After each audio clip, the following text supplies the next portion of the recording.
que ha venido por aquí y se llama Minino.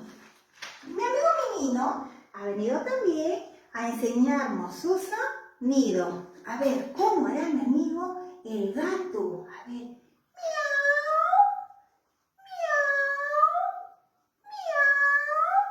Muy bien, mi amigo Minino. Vamos a dejarte por aquí y le voy a presentar a otro amigo que se llama Renato.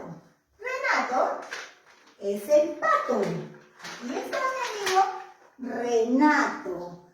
A ver, Renato, enséñanos tu sonido. ¡Cuac, cuac, cuac, cuac, cuac, cuac, cuac! Muy bien, Renato. Qué lindo sonido has hecho el día de hoy. Ahora, por último, mi amiga Lola. Ella es la vaca. Mi amiga Lola.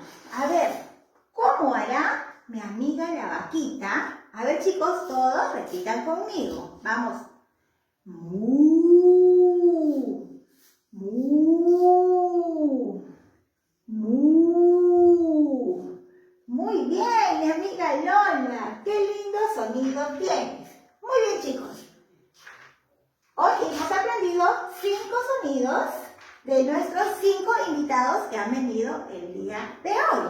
Ahora, espero, chicos, les haya gustado y nos vamos a volver muy pronto con otros videitos divertidos para ustedes. Muchos besos y cuídense mucho. ¡Chao!